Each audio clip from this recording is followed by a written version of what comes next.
Good daughters never say no to their parents.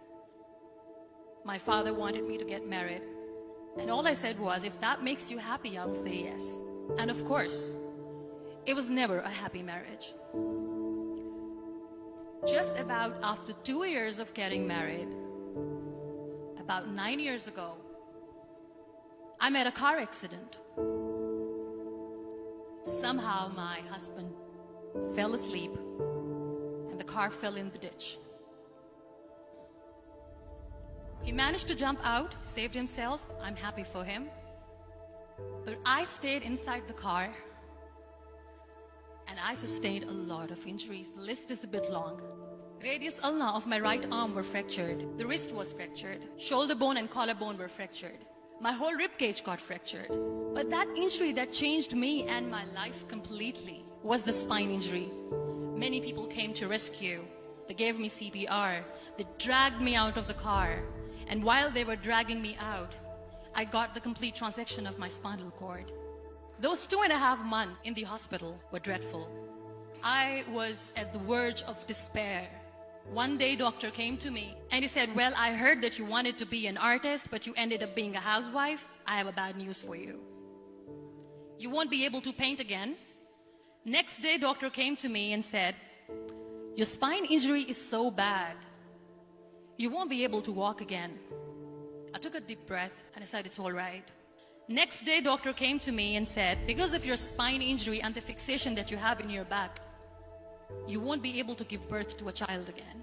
That day, I was devastated. I started to question my existence. Why am I even alive?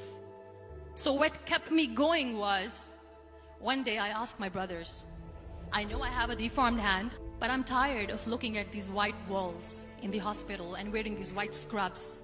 Bring me some colors, bring me some small canvas. I want to paint.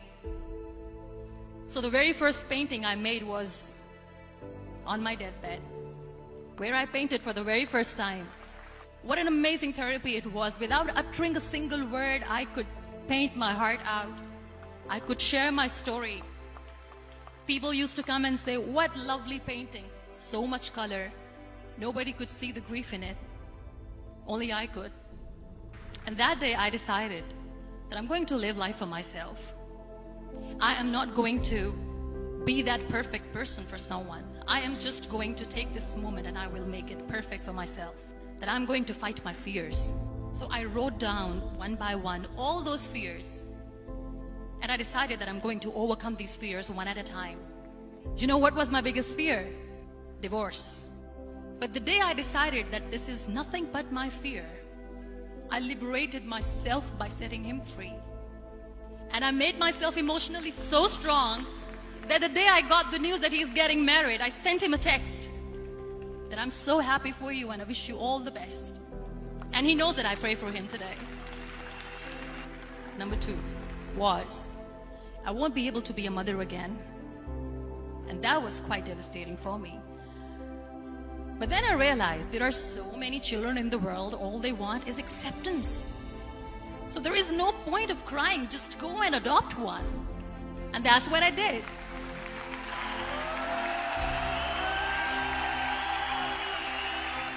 I gave my name in different organizations, different orphanages, and I waited patiently.